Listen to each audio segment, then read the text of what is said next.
حضرت ابو بصیر رضی اللہ تعالیٰ عنہ، حضرت ابو جندل، ایک نئی جماعت مجاہدین، رستوں سے گزرنا کافروں کا مشکل ہو گیا، اور کچھ ایسے تھے جو مکے نہ رہ سکے، مدینہ نہ رہ سکے، تیسری جگہ جا کے ڈیرا لگایا، سارے کا سارا شہر ہی مسلمان کر دیا۔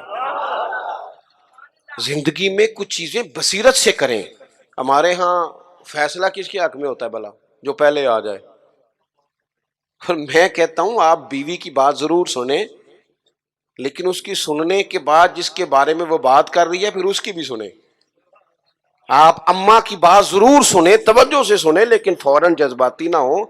پھر اس کے بعد اماں نے جس کے خلاف بات کی اس کی بھی سنیں۔ دو طرفہ بات سن کے کہ کس طرح کے منصف ہیں زمانے میں، ایک بات سنتے ہیں اور اسی طرف ہو جاتے ہیں دانائی سے۔ اور آخر میں فرمایا وَيُعَلِّمُكُم مَّا لَمْ تَكُونُوا تَعْلَمُونَ، جو تم نہیں جانتے تھے وہ سارا میرے رسول تمہیں سکھاتے ہیں۔ نبی کریم نے نا اپنی امت کو تعلیم کے ہر پہلو سے آگاہ کیا، ہر پہلو سے۔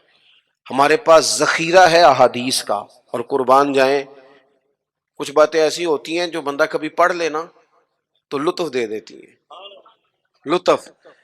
مجھ سے ایک دفعہ ایک دانشور نے پوچھا کہ جناب کوئی ایک بات اس پہ زندگی گزاری جا سکے، ایک نوجوان تھے۔ میں نے ان سے کہا کہ میرا تو خیال ہے اس ایک حدیث پر پورا ملک سنوارا جا سکتا ہے، ایک پر، اور آتی بھی ہے ہم سب کو، شرط عمل کرنا ہے۔ حضور نے فرمایا مومن وہ ہے جو اپنے لیے پسند کرے وہی بھائی کے لیے پسند کرے۔ لو اس حدیث پہ عمل کر لو۔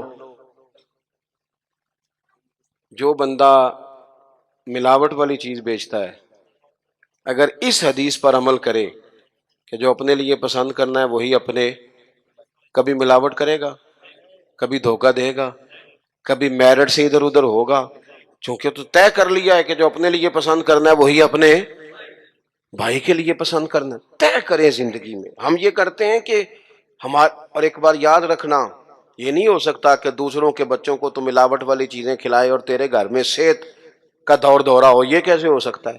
کسی کا گھر اجاڑ کے بھی کبھی اپنا بسایا جا سکتا ہے۔ جب تک ہم سب کے لیے سوچ وہ نہیں کرتے جو اپنے بچوں کے لیے، جب تک سب کے لیے وہ سوچ نہیں ہوتی جو اپنے گھر کے لیے، تب تک زمانے میں روشنی پیدا نہیں ہوتی۔ میں ایک بات جانتا ہوں، میرے استاد صاحب کہا کرتے تھے، اپنے لیے کہا کرتے تھے، میرے دل میں یہ بات بیٹھ گئی ہے کہ میں اسکول کالج مدرسے کے ہر بچے کو اس نظر سے دیکھتا ہوں جس نظر سے اپنے بچے کو دیکھتا ہوں، اور میں اس کی تعلیم کا، تربیت کا اتنا ہی خواہش مند ہوں جتنا اپنے بچے کے لیے۔ آپ زندگی میں یہ اصول پیدا کریں، ویسے بھی لطف آئے گا، ویسے بھی ذائقہ آئے گا۔ اور نبی کریم صلی اللہ تعالی علیہ وسلم کی جو تشریف آوری کے مقاصد حسنہ ہیں ان پر غور کریں۔ دو باتیں اور عرض کر دیتا ہوں پھر بات کو سمیٹتے ہیں۔ ایک تو حضور نے فرمایا میں معلم بن کے آیا ہوں، حضور سکھانے آئے، سیکھیں، حضور سے دین سیکھیں۔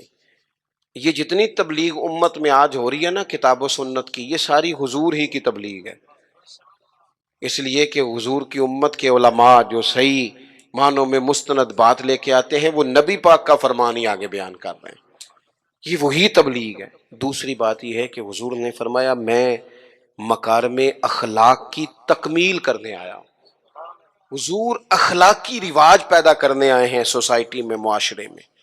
ہم اتنے خوبصورت جلسے کرنے والے، اتنے بڑے بڑے سیمینار کرنے والے، اگر اخلاقی رویوں سے بالکل خالی ہوں، اخلاقی رویوں میں نہیں، اگر چھوٹی چھوٹی 5 روپے میں بھی لڑائیاں ہوں تو پھر ہم نے اتنا میلاد منایا تو سیکھا کیا؟ میلاد والے رسول تو آئے ہی اخلاق کی تکمیل کے لیے، اور ہمارے اخلاقی رویے، اور میں پہلے بھی شاید کہہ چکا ہوں پھر کہتا ہوں، اخلاق صرف میٹھا بولنے کا نام نہیں، میٹھا تو لوگ مطلب کے لیے بھی بولتے ہیں، صحیح بات کرنے کا نام اخلاق ہے۔ اچھی رائے قائم کرنا، صاحب الرائے، حکمت کے ساتھ وہ بات پہنچانا، یہ اعلیٰ اخلاق ہے۔ اپنی مزاجوں میں قومیں اخلاق سے آگے جاتی ہیں، کردار سے آگے جاتی ہیں۔ ہمارا جو کردار ہوتا ہے وہ زمانے میں پھیلتا ہے، ہمارے اٹھنے بیٹھنے سے لوگ اثر لیتے ہیں، لیکن ہمارا انداز اپنے لیے اور ہے، دوسرے کے لیے اپنے خرچے لاکھوں میں ہیں، اور ملازم اگر کہتا ہے نا مجھے ذرا ایڈوانس دے دیں، میرا بل زیادہ آ گیا، تو اسے کہتے تو احتیاط کیوں نہیں کرتا؟ بھئی آپ کے گھر میں احتیاط ہوتی ہے؟